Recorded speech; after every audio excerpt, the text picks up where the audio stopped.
Grumpy werewolf Silas Ware Mitchell drops by to talk about killer fairy tales in Grimm. Then skating legend Rob Dyrdek lands the most dangerous kickflip of his life in a car, and I was there. Plus, we'll look at the skeletons in gaming's closet when we dig up the tragic history of Atari Jaguar in Tales from the Console Graveyard.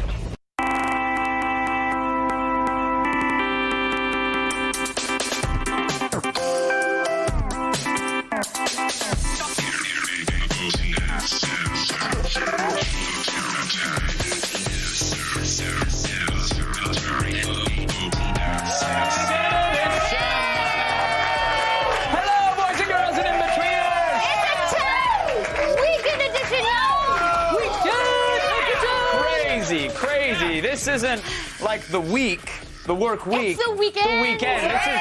This is what The caps end it of the off. That's why it's so crazy in here. It is. Hey, it's the new year. It is. It's 2012 Happy Candace New Year. Bailey. How's 2012 Bailey doing? Oh, great. Yeah? Yeah. Yeah, you sticking to those resolutions? You made So 40 far, of them.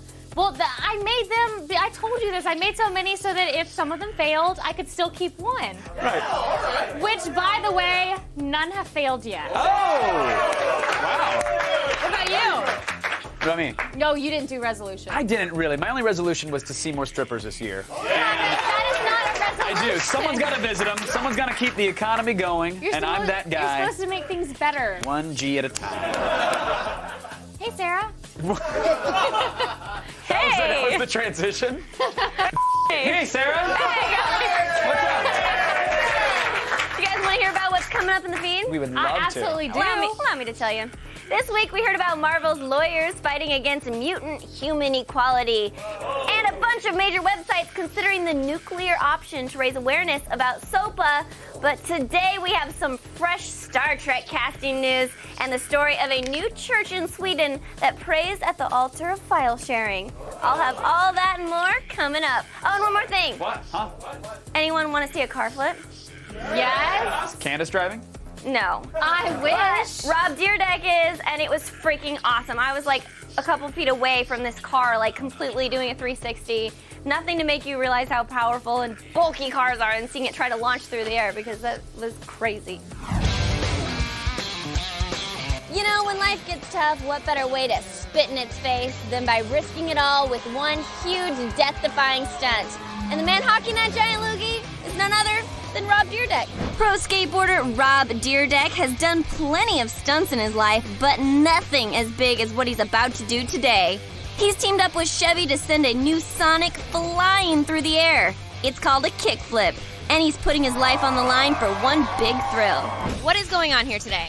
So we're doing what they called way back in the old days the Astro Spiral Jump. There were only 3 men that ever successfully did this spiral jump, and it's become one of the quintessential automobile stunts ever. Why do this?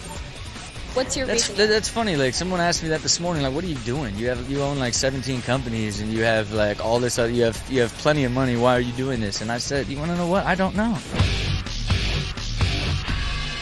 So Rob's gonna start this stunt from way back there. He has to hit exactly 42 miles per hour. He's gonna hit this ramp, and it's gonna sort of just launch him into a 360 kickflip completely over this giant skateboard. And then hopefully, if all goes well, he'll land on this ramp, and we'll be here at the end cheering him on. All right, Rob is getting in his car back there. You have to imagine his head is completely on the stunt. My fingers are crossed. Good luck, Rob. They're counting down. 3, 2, 1. Here we go. Here he comes. Here he comes. He's picking up speed. Oh my gosh. Oh my gosh. Here he comes. He's close. He's getting ready to go over the ramp. Oh my God. Woo! Oh my God.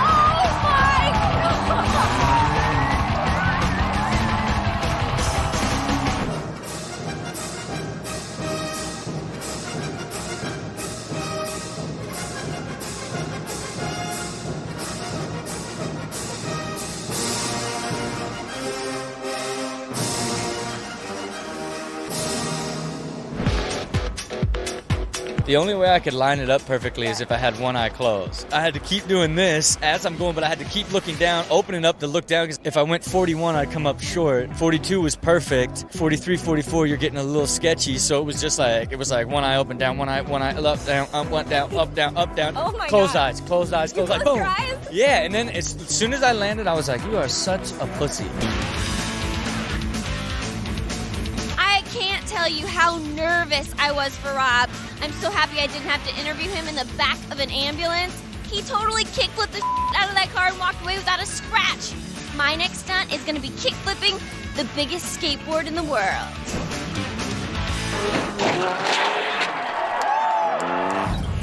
Hey everybody, it's Attack of the Show producer Andrew Zilch, and coming up, we go around the net with a huge group of girls! Yay! And then Chris Gore, he tells us about some DVDs that just came out, like Contagion and Apollo 18. Stick around.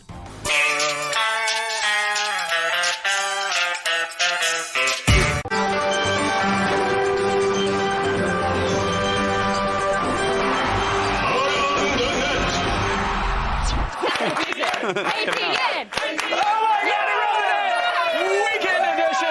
It's not there, but it is the weekend edition of it. First up is a famous Canadian. That's an oxymoron. Take it away, ice hockey commentator Don Cherry. Come on, smarten up. What do you think of Randy You're not going to get your Emmy this year. Randy Cullingworth was one of the many great coaches in Rochester. Americans have won Coach of the Year, and I hope he has success like both of them that did. Let's be honest. If they were good in the playoffs, our ratings would go wacko. And when I see a team that has 3 years in a row is the worst team killing penalties, there's something wrong somewhere. I don't think I'm this important. Either I'm killing the kid, tell him to come up, or they're stupid. What do you think? Well, I do think you were right they're about Roberto Lombardo. He was good. It's still so good! The slide! Does anybody else watch that? Like going, oh, come on, touch the desk again. Touch it! Come on! Touch it! Yeah! If only the desk farted when he pounded it. That'd be great. Little fart desk? Yeah, no, I really wish we had a piano desk, not Do a it. fart desk. We have editors. They can make that happen. Yeah. Go ahead. I mean, it means someone has to go overtime and they can see their kids, but that's fine. Oh! Next, when you're confronted with an enormous group of drunk girls at a club, there's only one proper response. Make a really catchy song about it. Huge group of girls, huge group of girls. Everyone get ready, it's a huge group of girls.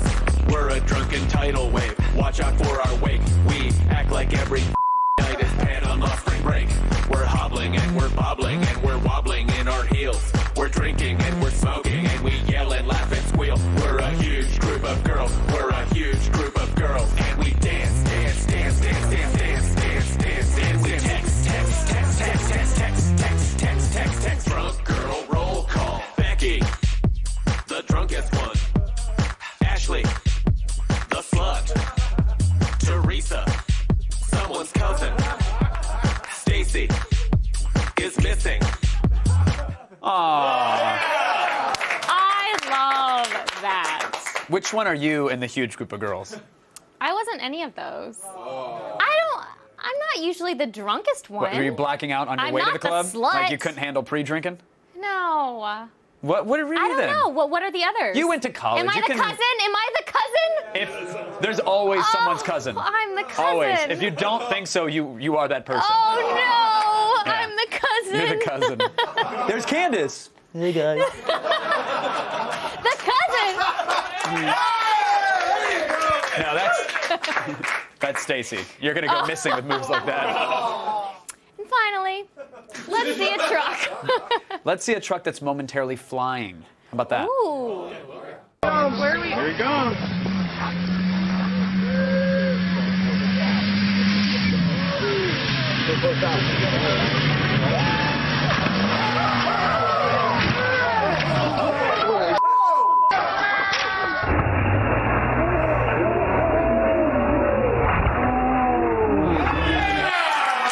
Okay, that is super redneck, but I would kind of like to be in the car. Really? As long as I know it was going to land okay. That thought can't cross your mind if you're in that rust bucket of a truck No, I have flying to, off a ramp. I have to know that I'm going to be okay. You're and not going to know in that. car. You're not going Well, to know now that I know, I would go back in that car. Okay. So you take Back a in time machine to the I truck. I would, then you'd because hop it in looks there. like a lot of fun. But there'd be no assurance that the time machine would work.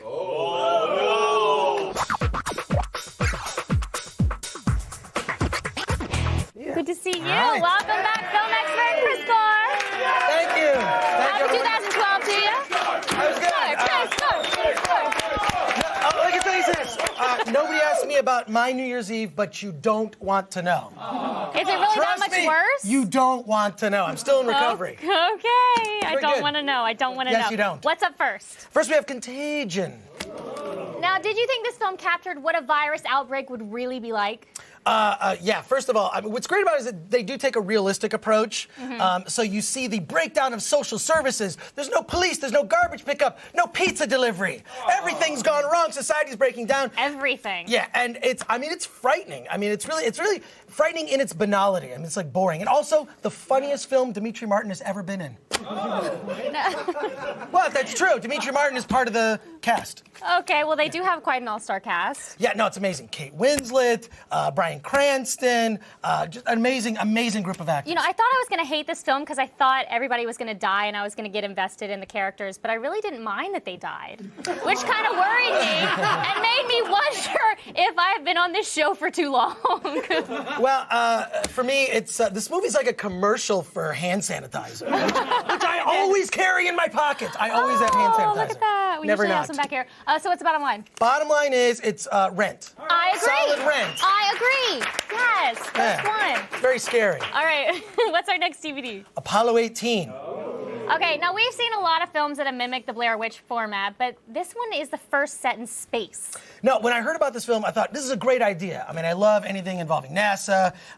And what's cool is they do this fake moon launch, right? Apollo 18, and they find, what are there? Maybe creatures on the moon. The thing that made this movie just impossible to watch, it's so disjointed. The thing people complain about with Blair Witch is the camera was shaky. In this, the camera cuts every 5 seconds. It'd be like cutting between these Did you three want to cameras. throw up? It was, after a while, I couldn't keep track of the characters, what was going on. It just was, and I wanted to like it. I was like sold, like, oh, this is going to be great.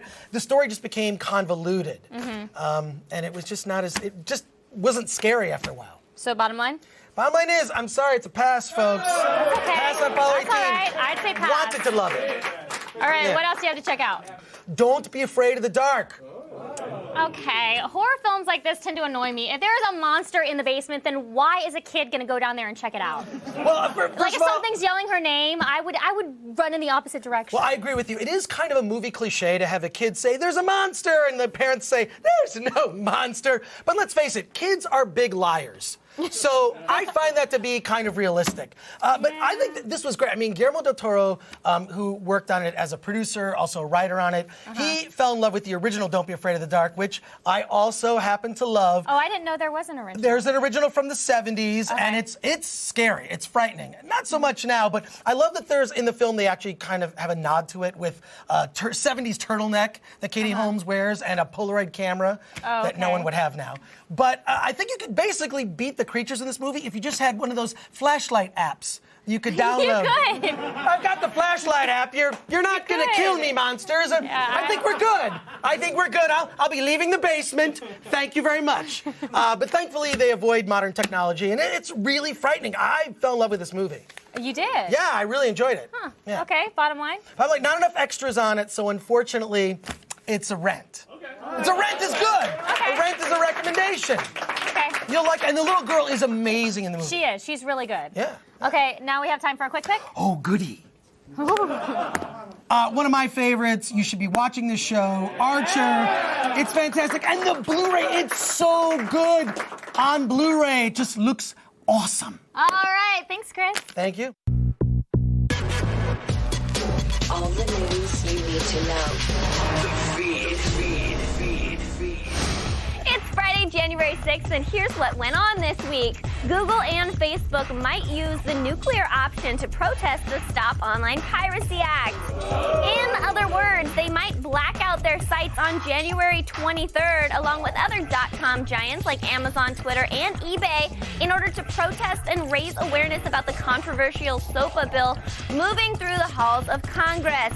But at this point, no sites have made anything official, so we'll just have to wait and see what happens on the 23rd. Now, J.J. Abrams' Star Trek sequel is still a ways off, but they've finally cast their villain, Sherlock Holmes.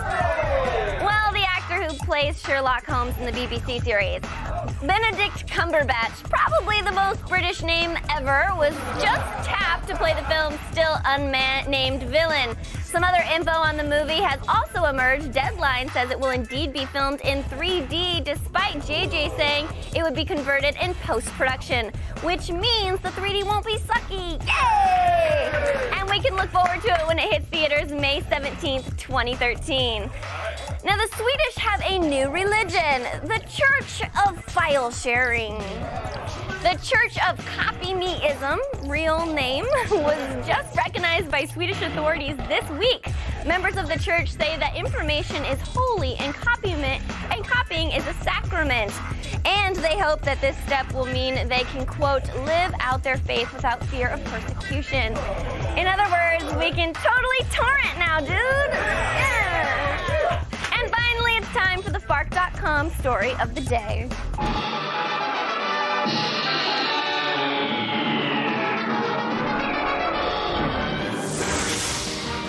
Usually when you don't like a painting in an art museum, you mumble to your friends. But if you're this lady, you pull down your pants and pee on it.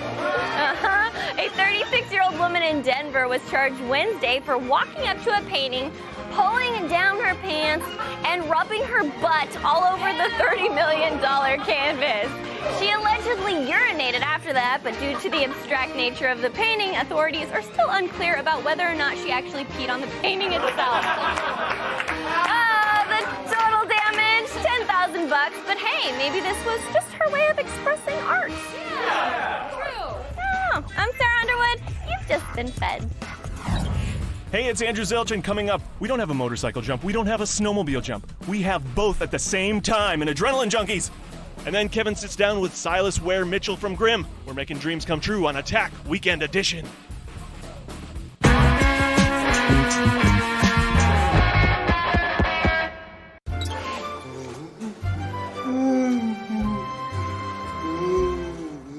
Zombie and puppy cuddle fest.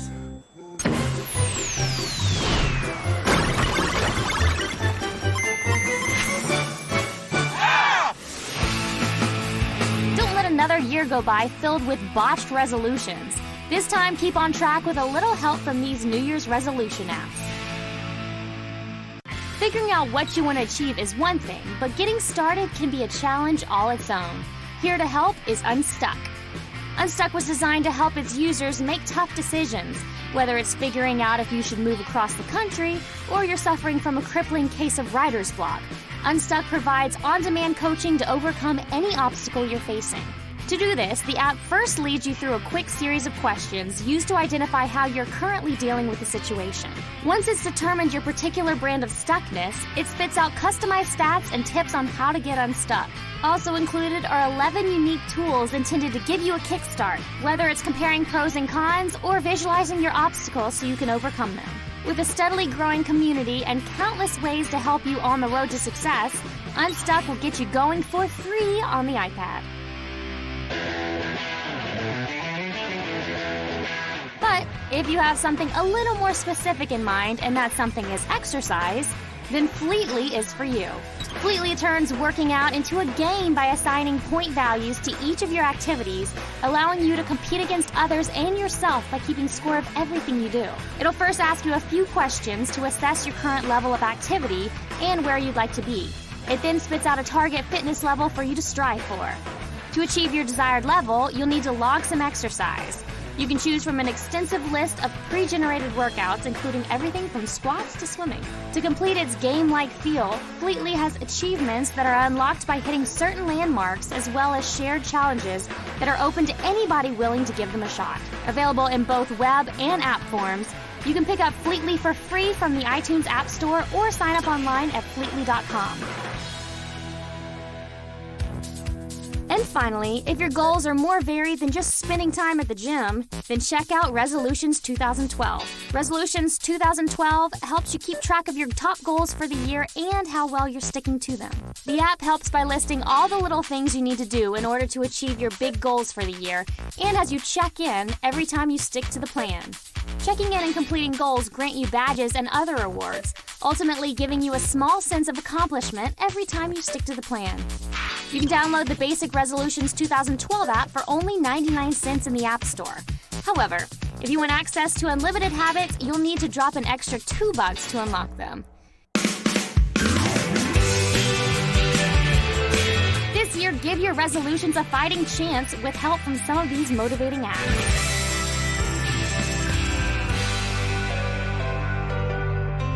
Oh my gosh, it is time for the tweets of the week! Mr. John Maloney said, loving 2012 AOTS. Fat girls doing splits and Kevin Glowstick stories. Ooh. Oh, how I missed the show. Welcome back. That's some sort of... That all did happen. Yeah. That could use a comma. Those are two different stories. The Fat Girls Doing the Splits had nothing to do with my glow stick story on New Year's. I just want to make that clear. Okay. All right. The Real Jake 7000 asked, Candace, you did a Pringles commercial? Well, no wonder everybody loves Pringles. I did. I did it when I was 13 years old. Oh, I was going to make a glow stick Pringles can reference, but... Of course you were. Because they're similar shape, but you were 13. I was 13, yes, and that would be inappropriate, Kevin. So, Kevin, at what temperature do you have the interns serve your morning cup of lube? Oh, yeah, my morning cup of lube. No, I don't get a soy Astroglide or anything like that. It's that stuff was disgusting. Why did you join in? I don't know, because you guys were just so timidly dipping in. I'm like, get it done. And then you chugged it. Yeah, you got to get it done.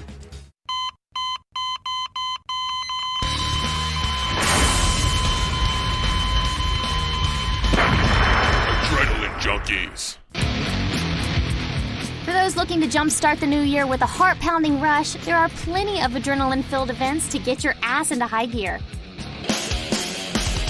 We're not sure what you were doing on New Year's Eve, but at the Red Bull New Year No Limits event in San Diego, snowmobile rider Levi LaValle and motorcyclist Robbie Madison both attempted death-defying long-distance jumps at the same time.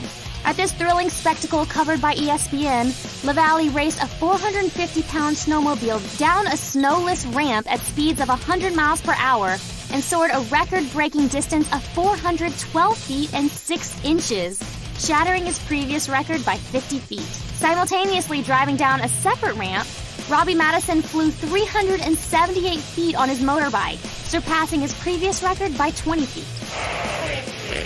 Considering that LaValle almost died attempting this stunt for the last New Year's Eve, I'd say that his 2012 is looking good so far. For those who wish that competitive racing had more punching and body checks, you're in luck because the Red Bull Crashed Ice World Championship is heading to the U.S. Over 15,000 athletes from 30 nations will compete on courses in Canada, Europe, and for the first time, here in the U.S. of A. Groups of 4 racers at a time will make their way down a 1,500-foot course at speeds of 40 miles per hour on ice skates. The rules? First man to the bottom wins. The first round of the Red Bull Crashed Ice World Series starts next week in St. Paul, Minnesota, where the top 64 skaters face off elimination style until, like the Highlander, there can be only one. And finally, grab your goggles and gloves because the Winter X Games are back. This 4-day ESPN competition will feature your favorite extreme winter sports, such as the men and women's halfpipe, snowmobile freestyle, and the men's ski and snowboard slopestyle finals, which will now be held at night for the first time. Returning invitees include the snowboarding Olympic medalist Shaun White, who took home the gold at last year's snowboard super pipe by pulling off a McTwist 1260. That McTwist is insane. We can't wait to see what tricks are up his sleeve this year when the Winter X Games 16 starts January 26th in Aspen. So even if you prefer your couch instead of the slopes, there are plenty of extreme sports to give you your adrenaline fix for the new year.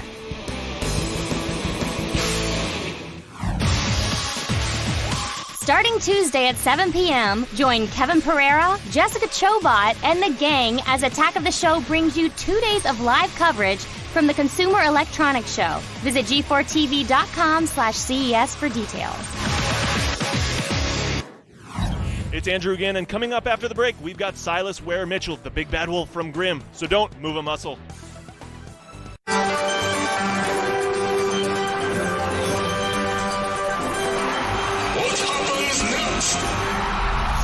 It's parkour time. So what happens next? Does she smash her face on the rail? Does she clear the gap? Or does she jump too far and miss her landing? Find out when we return.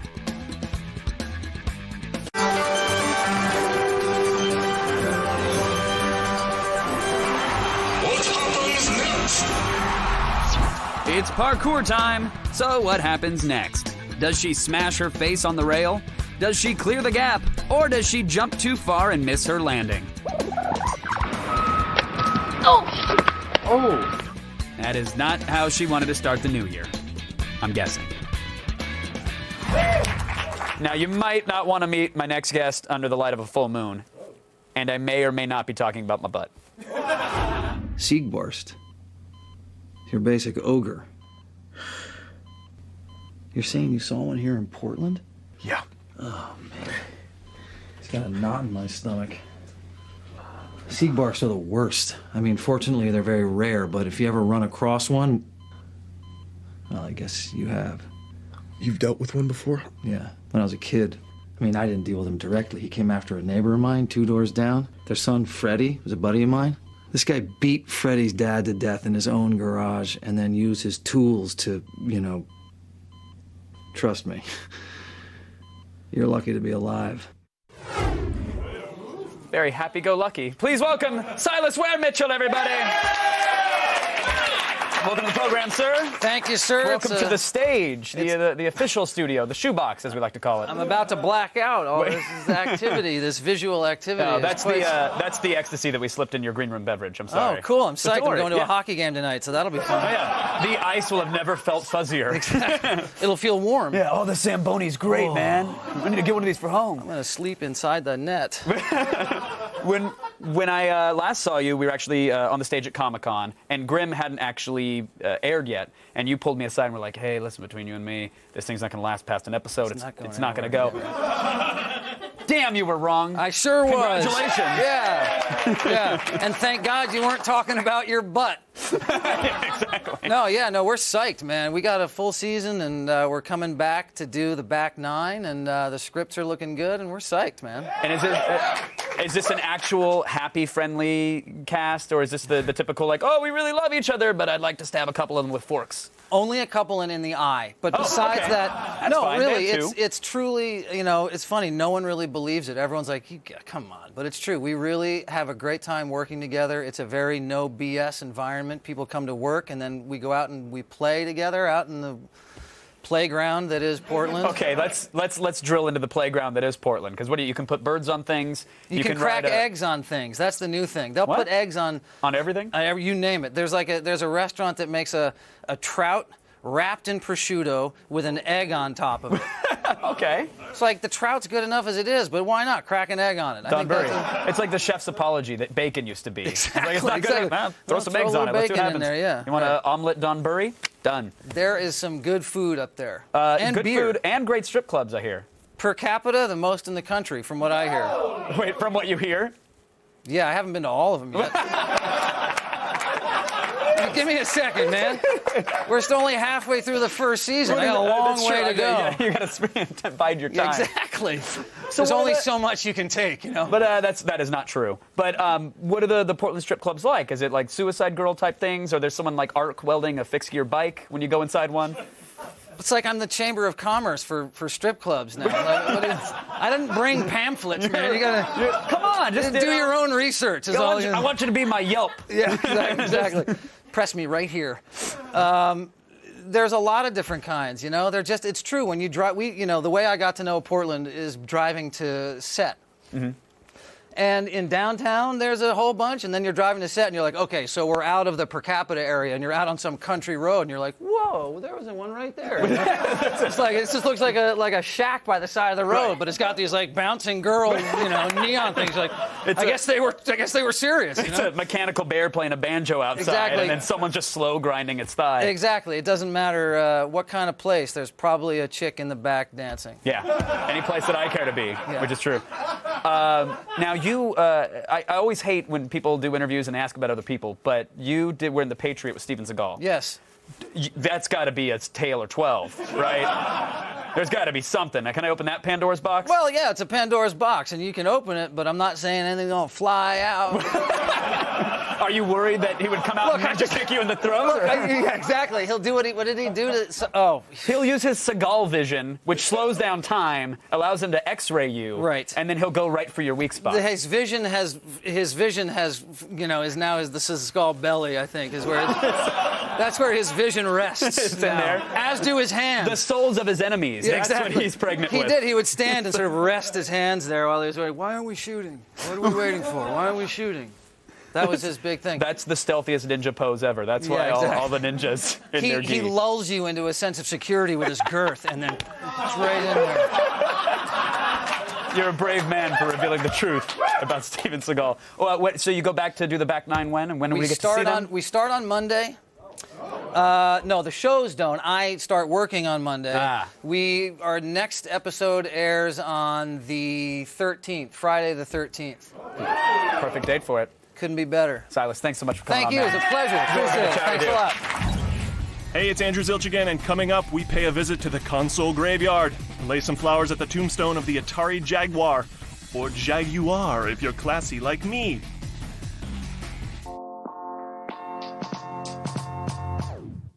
If your New Year's resolution is to broaden your musical horizons, we've got some brand new tunes that you can download completely free of charge. First up, help yourself to the song Mayday from Pujol's latest EP, Nasty, Brutish, and Short. With 10 releases in the past 2 years, Pujol is changing people's expectations of the twangy garage rock sound they expect out of Nashville. It's no wonder that Pujol attracted the attention of Jack White last year for a collaboration released on White's own Third Man Records.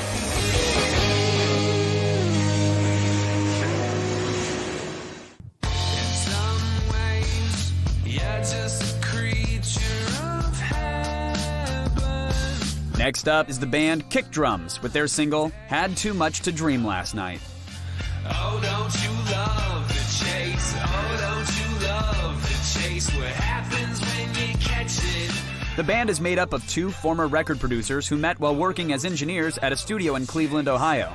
They spent years perfecting their craft, resulting in a sound combining alternative rock, soul, and hip-hop laid over heavy drum beats and fuzzy guitars. And I know I must be awake. And finally, we have Snake Pit from Enter Shikari's upcoming album, A Flash Flood of Color. Described as a soundtrack for the mosh pit, dance floor, and front lines, Enter Shikari combines breakbeat techno with good old-fashioned punk rock for a sound that they hope will empower people and defeat the negativity that may surround them. All 3 songs are gifts from the artist to you, so what are you waiting for? Head on over to G4TV.com and grab some free beats. Just push right back.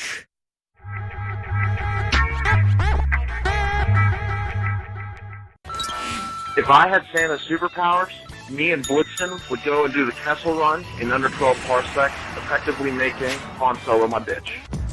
Coming up on Attack of the Show.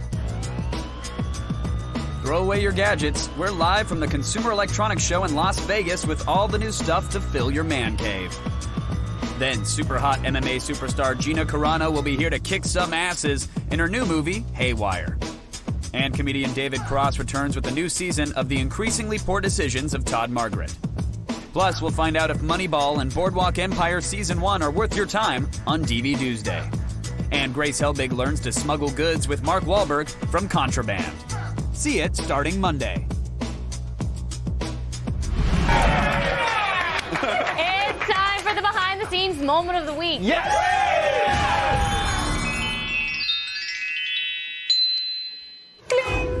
Mr. Pereira, what did we learn this week? That you should heat up your pool before you shoot dead girl scenes in it. Pretty much what we learned. Yes, that is what we learned. We had that huge group of girls video in the morning, and we wanted to show where the missing girl, Stacy? Yeah. Stacy is We wanted to missing. show where Stacy went because she was missing. So the idea was to have an actress in the pool looking dead. It was way too cold in there. I think it was 50 degrees. What do you think it is? Probably in a LA pool. Less than 50? 23 degrees Fahrenheit in my pool. And it was just way too much for her. So our production assistant, Jess, volunteered, hopped on in. Before doing that, though, we made him put on one of her dresses. Didn't even matter. Still looked like a dude in the Such a pool. good sport. So Such a at good that sport. point, that was just, hey, there's Jess. Good job, buddy. Well done, Jess. You did it. You did it. And you still look dashing.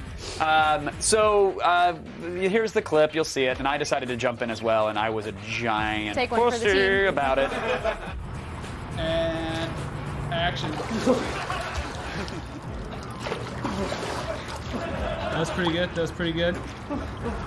I'm so sorry. All right. Yep. And action. Sorry, was that long enough? Or no? So out of solidarity, I'm gonna dive into my frozen pool. That's it.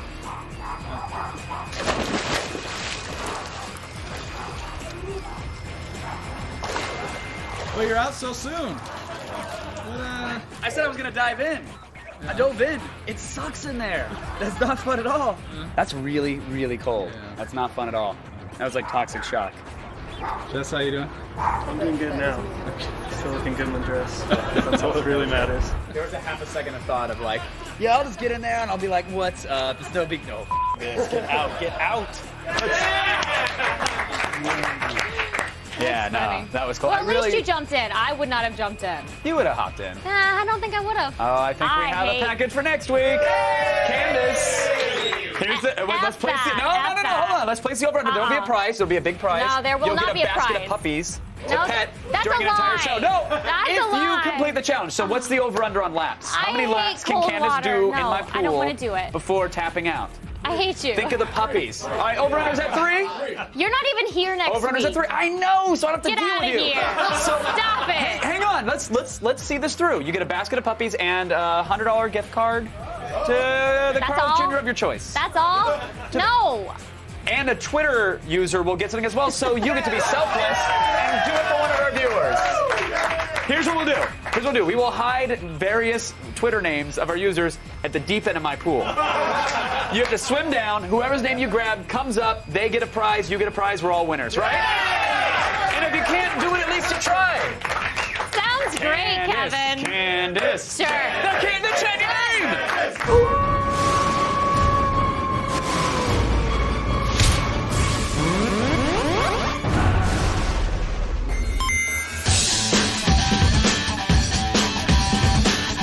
In the mid-90s, the Genesis and SNES were coming to the end of their runs. The next generation of consoles was on the horizon, and Atari was leading the charge with their new system, the Jaguar. Launched in '93 in the test markets of New York and San Francisco, Atari attempted to advertise the Jaguar, somewhat inaccurately, as the world's first 64-bit gaming console with the slogan, "Do the math." Jaguar! Jaguar! Jaguar! It was actually a 32-bit CPU and a 32-bit GPU that I guess adds up to 64 bits. Some engineer on a whiteboard said, well, I did the addition. We got a 64-bit system.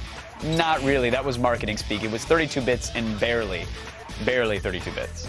The Jaguar was priced at $250 and initially sold well, moving 17,000 units with its debut.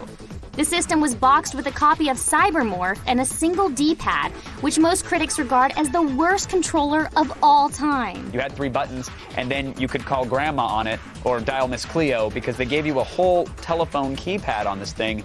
It was kind of a throwback to the Intellivision controller. The Jaguar was released nationwide in early '94, and initial sales looked good for the system. Game cartridges were ROM-based and held 6 megabytes of memory. However, many of them were just reimaginings of old titles.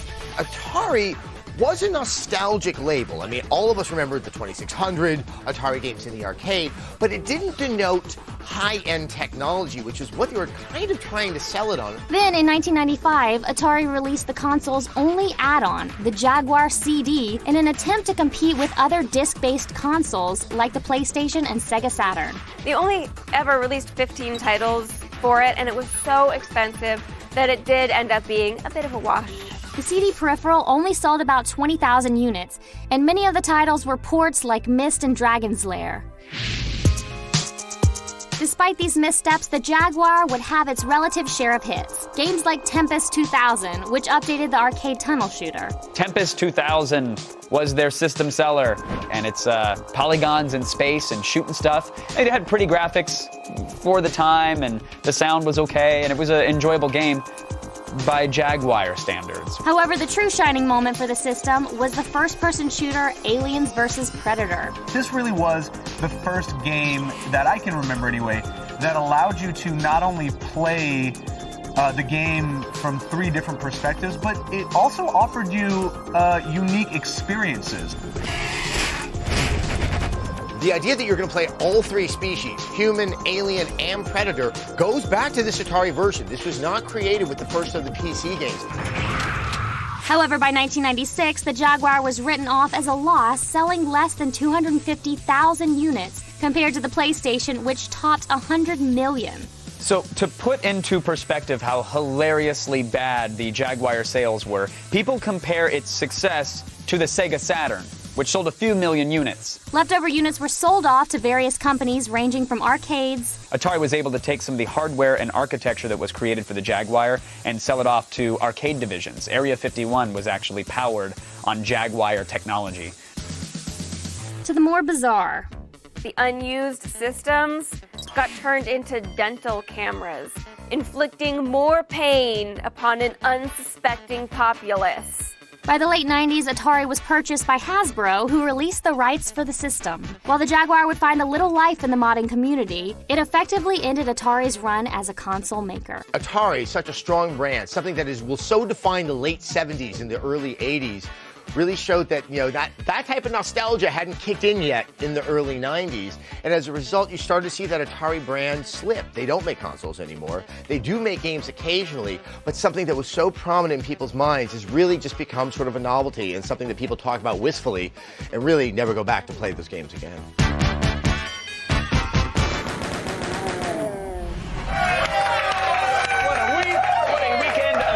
Many thanks to our guest, Silas Ware Mitchell. Of course, Rob Dyrdek as well. A huge thank you to him. And RPA Jess, who's recovering from hypothermia. Get in here, Jess!